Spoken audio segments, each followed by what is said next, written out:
Hi, everybody. Christmas came a little early for me in my office here at Vanity Fair. I'm Krista Smith, West Coast editor, and Aldis Hodge came to visit me to chat about all his projects. So many of them, in fact, I need a cue card, which is normally not my style. But it's great to have you here. I feel like I first met you in Sundance, yeah. I think for Underground, and I was like, why don't I know you? And I made your mom come in, and then there's another brother somewhere, and Yeah, he's working his butt off too, so happy about that. I just saw his billboard actually down on Wall Street. What's fun? He has a show called Sick, which is coming on History Channel, so very happy about it. Oh, excellent. All right, so you, obviously Underground, it got picked up, second season. That's going to come out in March, I think. March. All right. I believe our date is, I feel, March 8th. Mm-hmm. Don't know, man. Yeah. Which is great. I mean, I love that show. Thank you. Legend and producer Journey Smollett Bell, one of my favorites. She's awesome. It's great. And then this Christmas is Hidden Figures. Hidden Figures. Okay. Now, I saw this movie. I loved it. I was like clapping, stomping my feet. Like it's just so infectious. Everyone is great. It truly is an ensemble cast. Yeah. Everyone in it is fantastic. And you get to work with Janelle Monáe. So tell me everything. Tell me about your character. Tell me about working with her. So my character is Levi Jackson, real life man. He was Mary Jackson's husband. They actually met working at NASA together. They both worked there. They met in the wind tunnels where she worked. So it was, really romantic and serendipitous and all this. But really quite a lovely man. I did not have the chance to meet him, but I was able to meet his family. In us, working together to figure out the relationship on screen, the thing that I loved about it was the fact that it showed real strength in an American household, in a household for a black family. A man fighting for his family back in the 60s in this rough time, and fighting to stand, in support of his woman when she wants to go out and do her thing. So he was quite unconventional in that way. He was a Renaissance man, especially at that time for any person, regardless of color, like for a woman to go out and say, no, I'm going to do this. I'm going to get my degree. I'm working here. I'm working in NASA. I'm not staying at home. It was a rough time for women back then. Still fighting to get respect in the workplace, still fighting to get respected for their intellect and their capabilities rather, for what they could achieve. And, these women, along with all the other women around them, they had to make a unified stand, and they actually achieved it, because where would NASA be without these ladies? It's incredible, and it is a true story, which is something I didn't know, and it's one of those things that I love about Hollywood, is somehow you see this movie, and you can't believe you've never even heard about these women before until they make a motion picture about it. But which is weird. It's incredibly moving and powerful, and I don't want to give it away, and also with John Glenn just passing, and he plays a very prominent role in this film. The actor that plays him is fantastic. But you realize they were critical in the success of the space program. Yeah, and that's something that I think I'm happy it's coming out now. I don't think there are real mistakes in time, because right now, for this generation, there are a lot of younger girls that need to see a representation of value outside of what they look like, value outside of what someone else's perception of them is. We're kind of in the body shaming era and all this. I got a little sister, she's 20, and we taught her, your values in your mind. But I love the fact that there are so many young girls and so many young boys who are going to grow up and watch this and say, oh, I can be more. And that's really where my potential lies. What can I create? How can I use my mind to better everybody else around me? I met your mother. She's a very strong woman, which is very exciting. Moms, I'm Krista Smith with Vanity Fair, and I'm talking to Aldis Hodge about his many projects, one of which is Hidden Figures, which is coming out at Christmas. So as a mother of two boys, your mom is a badass. I can say that. I can swear, right, on Facebook. Anyway, she's awesome. And I know a lot of her strength comes through you and your brother, and what you, when you were younger, and kind of like your drive. But what was it for you as an actor, as a creative? Because you started that face is just too gorgeous. Obviously, you were modeling, you were a kid, you were in commercials. People were like, but what was Aldis's moment for you when you were like, wow, I have to act, I have to enter this crazy life of an artist? I mean, I was lucky enough that it bit me early on. I was 2 years old when I started following behind my brother Edwin. Uh, Honestly, I think the moment came for me when I was like 12 years old, and I was on a show at the time, and then I got fired. But it was the reason I got fired. Politically charged. It wasn't anything that I did unprofessionally. It was just, well, you know what, the network wants to make a change, so they switched a couple of characters around. And I said, oh, it's like a real business, and they don't care that you're a child. It's about their agenda. So that's the moment I said, all right, this is my life, this is my choice, but I never want to be put in this position again. I want to work for me. I want to have options because it's about quality of life. I'm not here for the fame or the accolades. I'm here to do what I want to do because I love acting. But I also know what I want to contribute to the art. So I need the space to do that. And it's kind of hard when, someone else is pulling the strings. So that's a moment where it got real for me. That's when I started writing scripts, and that's when I started really studying and becoming a student of the craft. And was there one particular role, like was it a Friday Night Lights or something where you're like, wow, I'm in this, I can make a real career out of it? Not one in particular.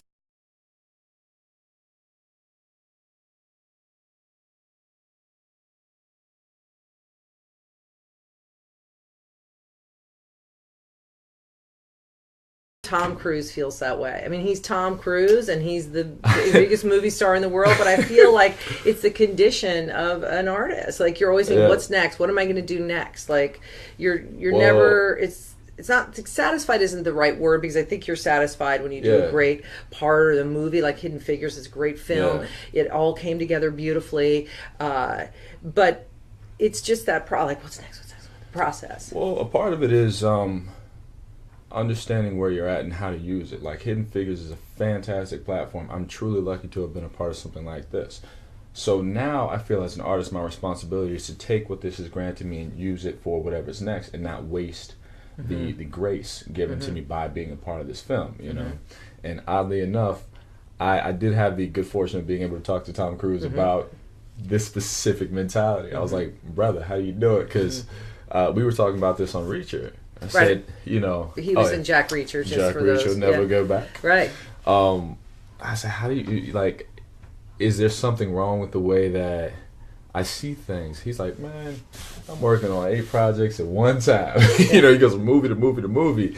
And he just has a love for it, a passion for it. But we talked about just maintaining a healthy mind state through it all. And really, where do you place your value? I know I do this for me, for the love, but I also do it for my family. And do it to get to a position where I can help create opportunities for other people. That's my goal. So my only real obligation to myself is, while I'm in it, maintain happiness and maintain being grateful for it all. But yeah, I don't think Tom is slowing down anytime soon. No, he my keeps brother, going. work at the work. Yeah, he's incredible. He gave me good advice. Well, if you're just joining us, I'm Krista Smith with Vanity Fair, and I am here with Aldis Hodge, and we were talking about all kinds of things. Yes. So thank you for joining. Thank you. Your brother, did you guys ever go up for the same parts? We used to a lot. Now, not so much. But, I mean, I can't tell you, that boy's on Sleepy Hollow. He's on Secrets and Lies. He has 6 coming out. He's doing his own thing. But we've kind of been on different paths for the last couple of years. But it's great because we're definitely definitively different types of actors, but we're just really waiting for the chance to get to work together again. Whether it's on a project that we write together, or whether he's on my show or I'm on his. But we used to go out against each other a lot as kids. But Mom always taught us there's no real idea of competition. We don't bring competition in the house. If one of us gets it, we all get it, and what's for you is for you. You just got to trust what the process is. And if you don't get it, that's just because there's something else out there that you're supposed to be focusing on. So reassert your focus and go get that, But whenever my brother gets something, I'm like, yo, let's get it. Because if it ain't me, it better be him. Yeah. You know? I know it's hard. It's so hard as an actor to be positive all the time, because you can put all this effort into a movie or a series and it doesn't go, or people don't respond the way you think they're going to respond. And keeping that focus, I always feel like it's like what you're talking about, Tom Cruise. It's like he's kind of an outlier. He's his own unicorn, but it is about just like keeping that momentum and keeping that positivity. Yeah, I mean, in my experience working with Tom, I realized that he enjoys everybody around him to feel good and do well. You know, I think he really exhibits the idea of being a true leader on the set, and I learned a few things from him in that way. And when it comes to what this business is, I think an actor's main priority is just to keep a healthy mind state, because let's just be honest, we're in a business where you are opening yourself up to ridicule and judgment. You know, people just picking at you. Oh my God, you know, you put on some weight, or you did this, and you did like, hey, it doesn't matter. You know what I mean? You know, just let me do my thing. But it all doesn't matter so long as you enjoy yourself and your space.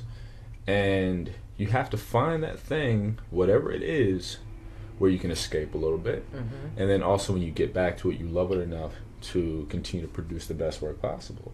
That means you have to be happy in it, but you have to be mentally healthy for that. And a lot of it comes in blocking out, you know, the unnecessary. Don't feed into the comments and none of that. It's not. That's not what you're here for. All right, well, let's talk about possibly the other stuff. What's going on here? I know you design a lot of stuff. I'm about ready to rip that off your necklace. It's gorgeous. Did you design this?